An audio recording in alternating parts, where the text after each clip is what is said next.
Hello friends, स्वागत है आप सभी लोगों का हमारे चैनल क्विक स्टडी में। मैं कमरदिष्ट। इस वीडियो के माध्यम से दोस्तों आपके यहाँ पर कराऊंगा आर्मी टेक्निकल एनए का फिजिक्स का पार्ट नंबर 17। यानी दोस्तों यहाँ पर आपको मिलेगा भौतिक विज्ञान का भाग नंबर 17। इससे पहले दोस्तों आपको 16 भाग कराए जा चुके हैं, जहाँ पर आपने महत्वपूर्ण क्वेश्चन को देखा। और आज आप यहाँ पर देखेंगे दोस्तों पार्ट नंबर 17 को। यदि आपने पिछले वाले भागों को ना देखा तो आप ज़रूर देख लें, ताकि यहाँ तक के क्वेश्चन आपके तैयार हो जाएँ। तो शुरू करते हैं। देखिए, कापी और पेन आप निकाल लेंगे आराम से, और सारे क्वेश्चन जो भी यहाँ पे आपको मिलेंगे दोस्तों, सारे क्वेश्चनों को आप लगातार नोट करेंगे। देखिए, पहला क्वेश्चन क्या दिखता है दोस्तों आपको। प्रकाश के कांच से वायु में प्रवेश करने पर किस रंग का क्रांतिक कोण कम से कम होता है। यानी कि आपको बताना है the critical angle for light passes from glass into air is minimum for. यहाँ पे देखिए दोस्तों, यदि आप बात करें क्रिटिकल एंगल की, क्रिटिकल एंगल क्या होता है दोस्तों, इसको आप बोलते हैं क्रांतिक कोण। क्रांतिक कोण आप बोलते हैं दोस्तों। यदि आप यहाँ पे देखें पहले वाले मीडियम को दोस्तों आप डेंसर ले लें, यानी आपने यहाँ पे दिया है ग्लास ले लिया, यानी कांच आपने लिया।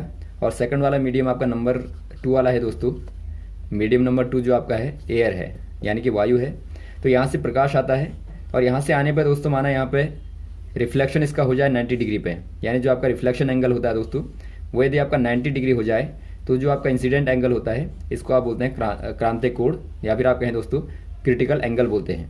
तो यहाँ पर आपको पूछा गया कि कम से कम जो क्रांतिक कोण होगा ऐसे वाले केस में वो कौन सा वाला होगा।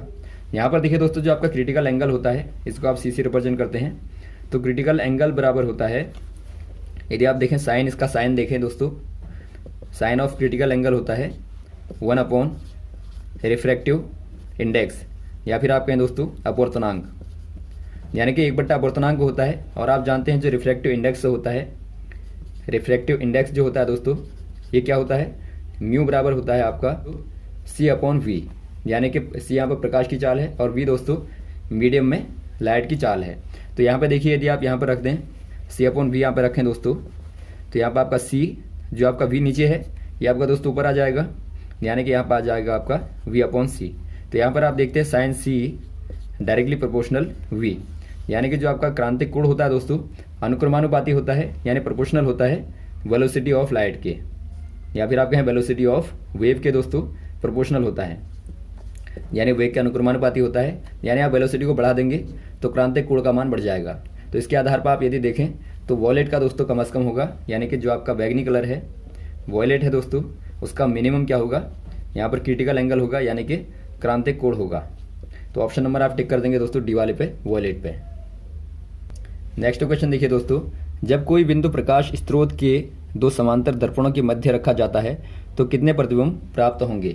यानी आपको बताना है how many images will be formed if a point light source is placed between 2 parallel plane mirror. यहाँ पे देखिए दोस्तों, आपने 2 पैरेलल प्लेन मिररों को लिया और इनके बीच में आपने कोई पॉइंट सोर्स को रख दिया, जो कि एक प्रकार से पॉइंट लाइट सोर्स है, यानी कि एक प्रकार से प्रकाश का स्रोत है, आपने बीच में रखा है। तो यहाँ पर आपको पूछा गया है कि बताइए यहाँ पर कितनी इमेजें बनेंगी। और ये दोनों कैसे हैं दोस्तों, ये प्लेन मिरर हैं, यानी कि एक प्रकार से समतल दर्पण हैं। तो यहाँ पे देखिए दोस्तों, पहली बार में शुरुआत में जो इमेज बनेगी, यहाँ की इमेज यहाँ बनेगी, एक इमेज यहाँ पर बनेगी। और आप बाद में देखेंगे यहाँ पर मल्टीपल रिफ्लेक्शन होगा, तो यहाँ पर इमेज और बनेगी इसकी, और इसकी इमेज दोस्तों यहाँ पर और बनेगी। और यहाँ पर दोबारा से मल्टीपल रिफ्लेक्शन होगा, तो यहाँ की इमेज दोस्तों यहाँ पर बनेगी, और यहाँ की इमेज यहाँ पर बनेगी। तो आप यहाँ पे देखते हैं लगातार आपको इमेजेस मिलती रहेंगी। तो यहाँ पर आप कह देंगे दोस्तों infinite images are formed due to continuous reflection, या फिर आप कहें दोस्तों due to multiple reflection of light, यानी कि आपको लगातार मल्टीपल रिफ्लेक्शन मिलते रहते हैं दोस्तों, यानी कि आपको लगातार परावर्तन मिलते रहते हैं, जिसके द्वारा लगातार नई इमेजें बनती रहेंगी। तो यहाँ पर आप इनफाइनाइट में टिक कर देंगे ऑप्शन नंबर डी वाला। नेक्स्ट क्वेश्चन देखिए दोस्तों, 5 वोल्ट दिष्ट धारा स्रोत से एक कुंडली यानी कि कॉइल तथा बल्ब को श्रेणी क्रम में जोड़ा गया है। यदि कुंडली में नर्म लोहे की क्रोड रख दी जाए तब बल्ब के आने वाला प्रकाश होगा, यानी उस पर क्या प्रभाव पड़ेगा आपको बताना है। यानी आपको पूछा गया दोस्तों, a coil and a bulb are connected in series with a 5 volt DC source. When a soft iron core is inserted in the coil, the light emerging from the bulb यहाँ पे देखिए दोस्तों, आपके पास में कोई कॉइल थी और coil में आपने क्या कर दिया, आपने सॉफ्ट आयरन को मर्ज कर दिया या फिर आप कहें दोस्तों इंसर्ट कर दिया, आपने बीच में रख दिया। तो इसके बाद में आपको कहा गया है दोस्तों, जो जलने वाला बल्ब है उस पर क्या प्रभाव पड़ेगा, उसकी लाइट पे क्या प्रभाव पड़ेगा। यहाँ पे देखिए दोस्तों, यदि आप डीसी के केस में देखें, यहाँ पर आप ध्यान देंगे डीसी यहाँ पर आपको दी है, डीसी यानी कि डायरेक्ट करंट यहाँ पर आपको दी है, या फिर आप दिष्ट धारा कहें। तो दिष्ट धारा के केस में क्या होता है दोस्तों, जो कॉइल होगी, जो कॉइल के द्वारा प्रतिरोध लगाया जाएगा, यानी आप कहेंगे the resistance offered by the coil due to DC is equal to 0। यानी कि दोस्तों यहाँ पर जो प्रतिरोध होगा डीसी के केस में वो आपका 0 होगा। और यदि आपका प्रतिरोध 0 होगा दोस्तों, तो आप सॉफ्ट आयरन को यहाँ पे इंसर्ट कर देंगे तो उससे कोई प्रभाव नहीं पड़ेगा। यानी कि डीसी के केस में दोस्तों यहाँ पे कोई भी प्रभाव नहीं पड़ेगा। यानी ऑप्शन नंबर आपका हो जाएगा remain the same, option number आपका सी वाला हो जाएगा, यानी पहले की तरह दोस्तों प्रकाशित होगा। तो ये आपको ध्यान देना, यदि आपका एसी होगा दोस्तों तो एसी के केस में चेंज हो जाएगा, लेकिन डीसी के केस में यहाँ पे चेंज नहीं होगा। अगला क्वेश्चन देखिए दोस्तों, निम्न में कौन यांत्रिक तरंग है, यानी आपको बताना है which of the following is a mechanical wave. दोस्तों यहाँ पर देखिए, आपको वेव के बारे में आपने पढ़ा होगा, जो वेवें होती हैं यानी जो तरंगें होती हैं मुख्यतया वो आपकी दोस्तों दो प्रकार से आप कह सकते हैं। एक आपकी मैकेनिकल वेव या फिर आप कहें यांत्रिक तरंग, और सेकंड वाली दोस्तों आप इलेक्ट्रोमैग्नेटिक कह सकते हैं, या फिर आप दोस्तों इसको ट्रांसवर्स भी कह सकते हैं। तो यहाँ पर आप देखते हैं दोस्तों, जो आपकी मैकेनिकल वेव्स होती हैं उनको दोस्तों ट्रांसमिटिंग के लिए यानी कि एक प्रकार से स्थानांतरण के लिए रिक्वायर्ड होती है मीडियम की, यानी कि आप कहेंगे यहाँ पे रिक्वायर्ड मीडियम फॉर ट्रांसमिटिंग, यानी कि ट्रांसमिट होने के लिए, यानी कि एक स्थान से दूसरे स्थान तक जाने के लिए दोस्तों इनको मीडियम की यानी कि माध्यम की आवश्यकता होती है। लेकिन यहाँ पर आप इनकी बात करें दोस्तों तो ये वैक्यूम में भी दोस्तों गमन कर सकती हैं, यानी कि वैक्यूम में भी ट्रैवल कर लेती हैं, यानी जहाँ पर कोई माध्यम नहीं होगा वहाँ भी दोस्तों ट्रैवल कर लेंगे। तो यहाँ पर आपकी जो मैकेनिकल वेव्स होती हैं दोस्तों, उनका एक बहुत सिंपल एग्जांपल होता है साउंड, यानी कि साउंड यानी कि ध्वनि जो होती है दोस्तों एक प्रकार से लॉन्गिट्यूडनल वेव होती है, यानी कि अनुदैर्ध्य तरंग होती है, जो कि दोस्तों मैकेनिकल वेव का हिस्सा है, यानी कि मैकेनिकल वेव का ही प्रकार होता है ये भी। तो यहाँ पर आप कह देंगे दोस्तों जो मैकेनिकल वेव हो जाएगी साउंड वेव होती है, ऑप्शन नंबर डी वाले में आप टिक कर देंगे। नेक्स्ट क्वेश्चन देखिए दोस्तों, यंग द्विस्लिट प्रयोग में इलेक्ट्रॉन पुंज का प्रयोग किया जाता है। यदि इलेक्ट्रॉनों की गति को बढ़ाया जाए तो फ्रिंजों की मोटाई पर क्या प्रभाव पड़ेगा, यानी कि जो फ्रिंजों की चौड़ाई होती है दोस्तों वो क्या हो जाएगी आपको बताना है। यानी आपको पूछा गया दोस्तों, a beam of electrons is used in young double slit experiment, if the speed of electrons is increased the fringes width will. दोस्तों यहाँ पर देखिए, जो फ्रिंज की विड्थ होती है आपने देखा होगा, जब आप यहाँ पर द्विस्लिट एक्सपेरिमेंट को देखें दोस्तों तो यहाँ पर क्या होता है, यहाँ से आप प्रकाश को देते हैं दोस्तों, तो यहाँ पर आपको पीछे इस प्रकार के दोस्तों फ्रिंजेस प्राप्त होते हैं।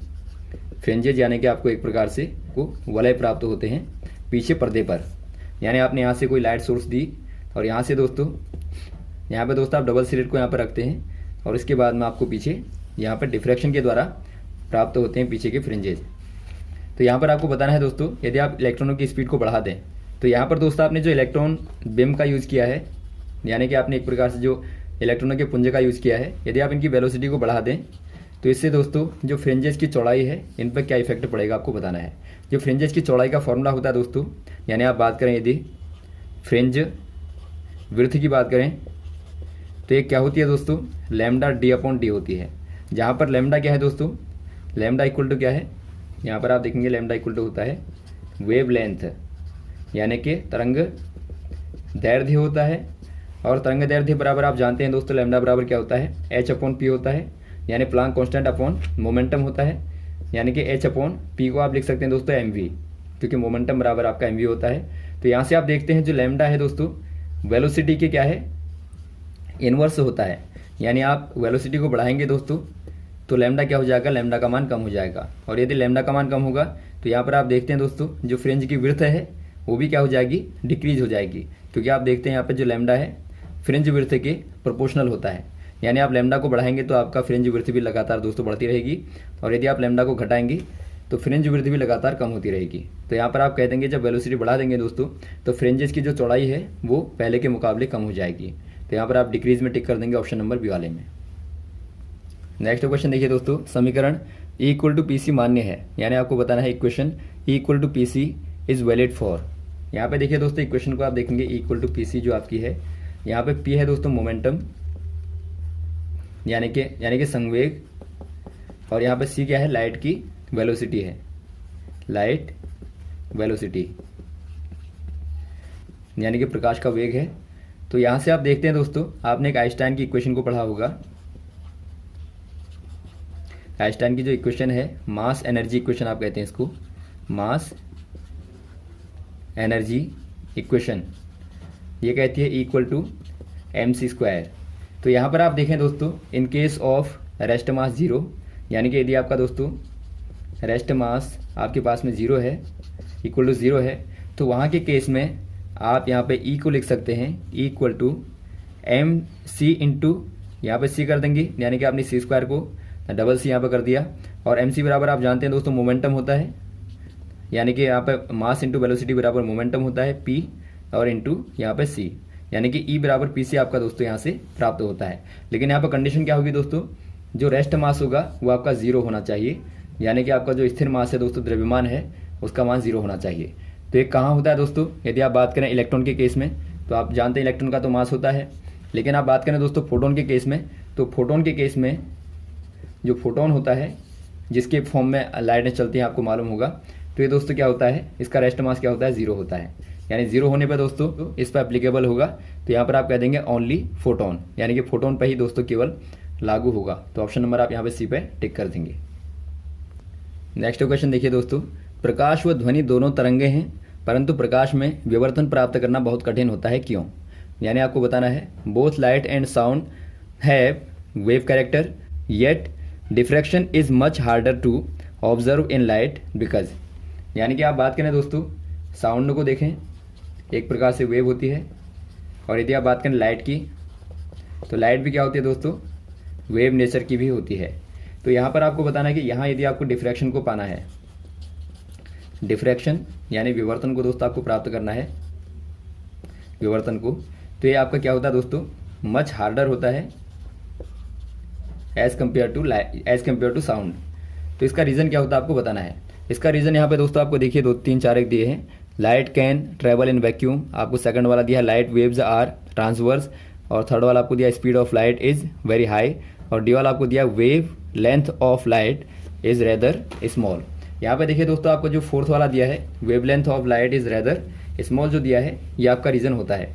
यानी आप लाइट की जो वेवलेंथ देखते हैं, वेवलेंथ यदि आप देखें, यानी कि आप तरंग दैर्ध्य को देखें, तो लाइट के केस में दोस्तों ये बहुत ही स्मॉल होती है, यानी बहुत छोटी होती है। तो छोटी होने के कारण यहाँ पर आपको डिफ्रैक्शन को प्राप्त करने में दिक्कत होती है, क्योंकि दोस्तों आप यहाँ पे देखते हैं डिफ्रैक्शन में जो आपका साइन थीटा होता है लैम्डा अपॉन डी होता है, यानी आपको डिफ्रैक्शन जो प्राप्त करना होता है उसमें आप देखते हैं साइन थीटा बराबर आपका दोस्तों लैम्डा अपॉन डी होता है। यानी एक प्रकार से दोस्तों जो लेंथ होती है यहाँ पे, यानी कि विड्थ होती है दोस्तों, वो आपकी लैम्डा अपॉन डी होती है। और यहाँ पर आप देखते हैं लैम्डा आपका बहुत छोटा होगा, तो क्या हो जाएगा वहाँ पे दोस्तों आपको एक प्रकार से डिफ्रैक्शन को प्राप्त करना उतना ही कठिन होगा। तो यहाँ पर आप टिक कर देंगे ऑप्शन नंबर डी वाले में। नेक्स्ट क्वेश्चन देखिए दोस्तों, ऑप्टिकल फाइबर में सिग्नल स्रोत हैं, यानी आपको बताना है in fibre optics the signal source is. यदि आप बात करें दोस्तों fibre optics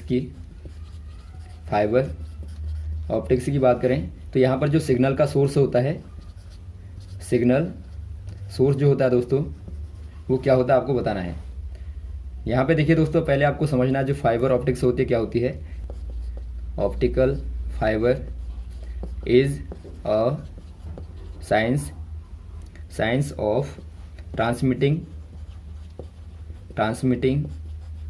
data, voice and images by light passage form.